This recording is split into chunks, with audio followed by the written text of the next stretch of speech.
all love Friends, right? Of course, the show is fun and very comforting to watch. But what if I tell you that the show not only makes us laugh, but also covers some serious topics in a fun way?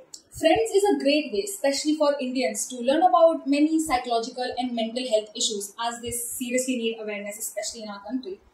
Hello everyone, this is Kashish. This is Satakshi. And in this video, we will try to look at the character of Monica from a psychological point of view. We'll try to explain most of her behaviors, and maybe this time you will learn why she is high maintenance. I am not high maintenance. I'm not. Chandler! You're a little high maintenance. But before starting the video, we will just like to say that in this video, we have worked really hard. And if you get at least a little value out of this video, we will really appreciate if you could like the video and share it with your friends. So let's begin. But wait a minute, who's Monica? Anyone who has watched us at one point or another finds Monica irritating or maybe bossy. Because you're on my team, and my team always wins. But her controlling obsessive behavior can annoy you, but at the same time can make you laugh at her. Are you sure you never played pro? No. Please let them win. I'll take it down to 95%, but that's the best I can do.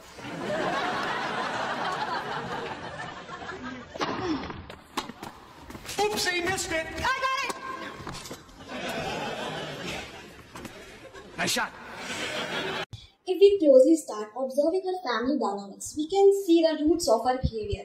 Her competitive, obsessive, and perfectionism-driven traits start from her childhood. All right, I'll play if we don't keep score. Well, then how do we know who wins? Nobody wins. So we're just 4 losers. Super! In India especially, it is important for us to understand the impact of childhood trauma and the effects it creates on a person and the personality of a child. We live in a society where comparing siblings negatively, showing affection only to one child, while devaluing the achievements of the other are fairly common traits. I know these are common household traits, but just because something is common does not mean it is right. What negative impacts this creates, we shall discuss in detail. It is evident from the first season that Monica's mother loved to pinpoint on her every decision. Oh, we're having spaghetti. That's easy. And constantly disapproving of every single thing she does. Blue nail polish? Yeah, thought it was cute. Huh, that's what your grandmother's hands looked like when we found her. Which makes her to take constant validation. This validation seeking of Monica was exactly the reason why, even when she was bossy, she was never able to completely express her needs and kept helping people selflessly, letting Rachel live with her, even when she was not invited to her party. Not being able to confront her employees who treated her like trash, goes out of her way to apologize to Rachel's mother for forgetting to invite her to the baby shower. We can see how underconfident she stays throughout the initial seasons. Never thinks she can make the right choice. Doubts herself on each and every stage. Oh, come on, have a sense of humor. You're never able to laugh at yourself. That's right. My mom doesn't have any faith in me. Oh, that's hilarious. She even fears making big decisions, considers whether others will approve of it or not, without thinking of herself. Just an example of it was deciding to breaking up with Ellen during the first season. Stop him. Oh, no, it's just going to be really hard. Yeah, he's a big boy. You'll get over it. No, he'll be fine. It's the other 5 I'm worried about. This disapproving nature of Monica's mother led Monica to push her boundaries, try harder to please her, making her a control freak. Well, I said no to her coming over now. I couldn't say no twice. Got this uncontrollable need to please people. As Monica always observed in her childhood, and viewers too might have noticed that Ross's achievements were always bigger and celebrated, while her achievements were belittled. Because as far as my parents are concerned, Ross can do no wrong. You see, he's the prince. Apparently they had some big ceremony before I was born. Remember the Thanksgiving where Ross's mother casually mentions, yes, Monica has lost a little weight. It's amazing. I'm sorry for the... I will attach the clip. Yes, Monica is thin. It's wonderful. But what we really want to hear about is Ross's new girlfriend. Oh, wow. Okay.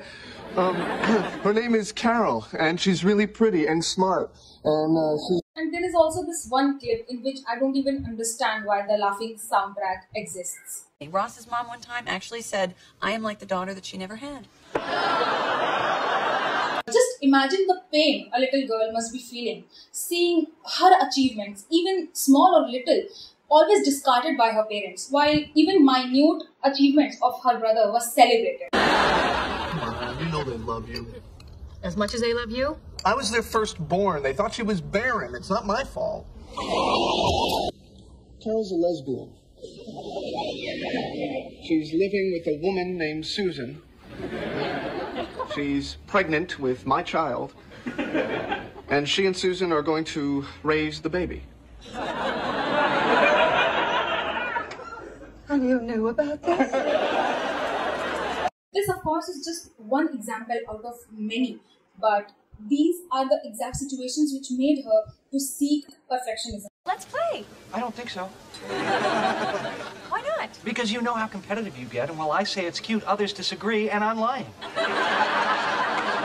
Not always that bad. Oh, yeah? What happened when we played last time? I punched you.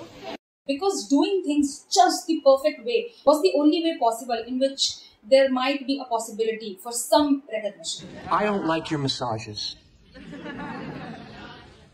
See? It's no big deal. Okay, but now see, you're crying. I'm not crying about that. I'm crying about something that happened at work. What?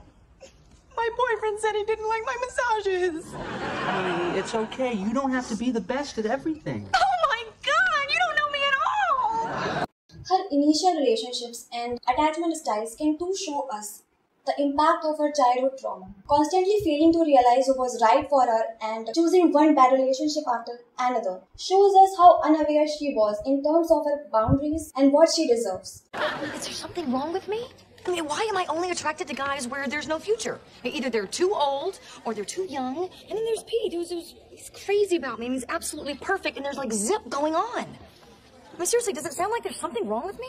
We can clearly see here that even when Monica herself accepts that being with Pete is much more practical and healthy for her, it is unable for her to be in a place she deserves. It is unnatural to her because she is so used to being anxious about her relationships, about herself. And it is difficult for her to associate with healthy relationships and healthy people. Although Richard was a nice guy, but being attracted to him shows how deeply she craves validation. If I tell you, you'll think I'm crazy. You're pretty much running that risk either way. Okay, you see, the debate tag shouldn't be at the top left corner. It should be at the bottom right corner. Well, that's not so crazy. I'm just easing you in. All right. All right, you see these little flower blossoms? They should be facing up, not down, because, well, the head of the bed is where the sun would be. You don't love me anymore, do you?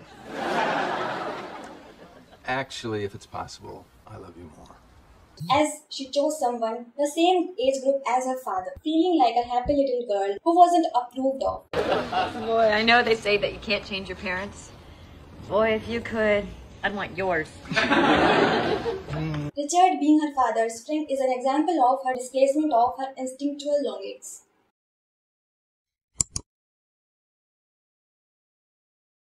Number 1, OCD. People need to understand that OCD is obsessive compulsive disorder, not obsessive cleaning disorder as they confuse it to be. OCD, if I have to explain in general terms, is about obsessive thoughts that the person knows are irrational thoughts, but still they cannot keep them out of their mind, leading them to compulsion. So people start to have all sort of thoughts and their brain believes them to be true, and they do not get peace until they do the exact same thing. And the funny part is that even in Friends, there was a scene which showed OCD very clearly. And I need to flip the light switch on and off 17 times before I leave a room where my family will die. So even when people know that the thoughts are irrational, illogical, they just can't help them and can't take off their minds until and unless they do the exact same thing. And I guess in Monica's case, we can remember a lot of such scenarios. Remember the episode where she could not sleep, remembering that her shoes are out there on the sofa. If it bothers you that much, just go out and get the shoes. No, don't do this. This is stupid. I don't have to prove anything. I'm gonna go get them. But then everyone will know. Unless I get them and then wake up really early and put them back. I need help. Her obsessive compulsive roots too can be dragged back to her childhood, as we discussed above. Number 2, eating disorder. Throughout the show, Monica was mocked and teased for her obesity in high school, but it can be easily understood that her negative environment caused her to binge eat, making her obese. Do you remember? Even a therapist once pointed it out. Easy on those cookies, okay? Remember, they're just food. They're not love. She obviously developed a negative self and body image. Even when she lost weight, she constantly controlled herself in case of eating. A sliver, or okay, just a slice or two. You know, the next thing you know, you're 210 pounds and you get wet. Do you remember how crazy she went for the cookies Ross was sending to send to that little girl to the science camp? Just a couple more boxes. It's no big deal, right? I'm cool. You gotta help me out with a couple more boxes. Well, look at yourself. You have cookie on your neck. She even admitted to Rachel how she owes going out with Chip Matthews to her high school self, whom she never lets eat. And the fat girl inside of me really wants to go. I owe her this. I never let her eat. These shows us some binge and purge traits, which might suggest that she had anorexia nervosa.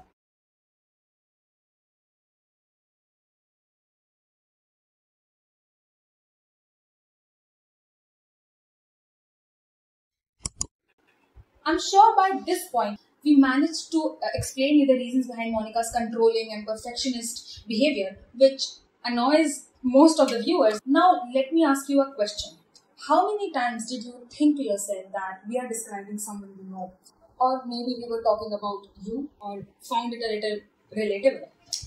This is exactly where we need to realize the value of mental health awareness and therapy.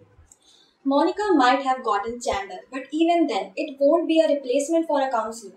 It's best that we understand that the right help is just out there. The only thing you need to do is to reach out.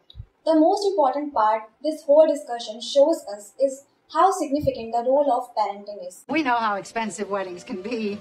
Besides, this may be the only wedding we got to throw. Neglecting and taking such a life-altering decision casually can ruin a soul's life forever. It's best if parents start reaching out, learn and find new practices to make the new lives in their houses, and make them confident individuals who can reach the world positively. In the end, we would just like to say that Friends is not only the show for entertainment, but if we closely start observing, we will find so many important social messages into the show. Let us know down in the comment section below if you want us to make more such videos. We hope we convinced at least one person to take the role of parenting seriously and take mental health seriously. And if we did, then this video was definitely worth it.